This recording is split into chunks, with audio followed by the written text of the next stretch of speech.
பூஜ்ஜியம் ஒன்று, பூஜ்ஜியம் ரெண்டு, பூஜ்ஜியம் மூன்று என்ற வரை 59 வரை எழுதும் போது பூஜ்ஜியம் எனும் இலக்கம் ஒன்று எனும் இலக்கமும் எழுதப்படும் தடவைகளுக்கு இடையிலான வித்தியாசம் என்று கேட்டிருக்கு. இதுல எங்களுக்கு பூஜ்ஜியம் ஒன்று, பூஜ்ஜியம் ரெண்டு, பூஜ்ஜியம் மூணு தான் எழுத போறோம். அப்ப நாங்க பூஜ்ஜியத்தை பார்க்கும் முதலாக பூஜ்ஜியம் 10கள் இடத்துல 01ல வரும். 02, 03, 04, 05, 06, 07, 08, 09 இவ்வளவுலயும் நாங்க முதல் 10கள்ல பூஜ்ஜியம் கண்டோம்னா எங்களுக்கு 9 பூஜ்ஜியம் கிடைக்கும்.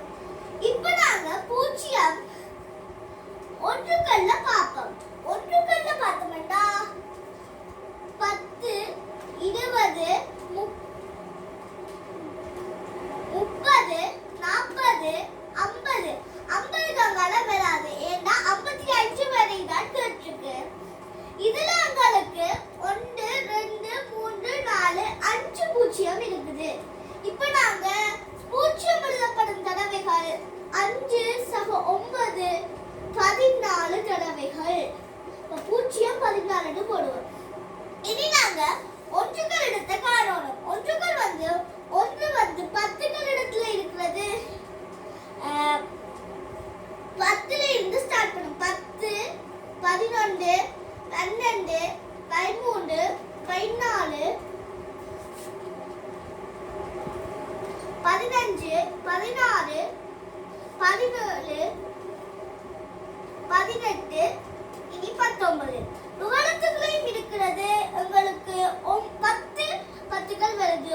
1, 2, 3, 4, 5, 6, 7, 8, 9, 10, 12 இதுல 11ல நாங்க 10கள்லையும் பண்ணலாம், ஒன்றுகள்லையும் பண்ணலாம். இப்ப நாங்க 10கள்ல மட்டும் தனியா பண்ணா உங்களுக்கு 10 இது வருது. இனி ஒன்றுகள்ல எத்தனை தடவை வரும்னு பார்ப்போம்.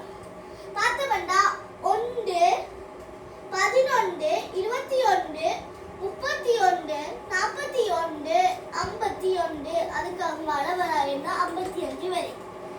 இதுல நாங்க 1 இதேக்குமே எண்ணிட்டோம். அப்ப அதை விட்டுட்டு 2, 3, 4, 5, 6 அப்ப இதுல 6 தடவை இருக்கு.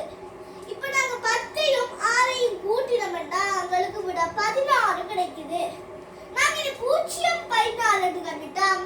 இப்போ 1/16 கேட்ட கேள்வி. இது ரெண்டுக்கு இடையிலான வித்தியாசம். இப்ப 16ல இருந்து 14 கழிச்சோம்னா வித்தியாசம் 2. விட 2.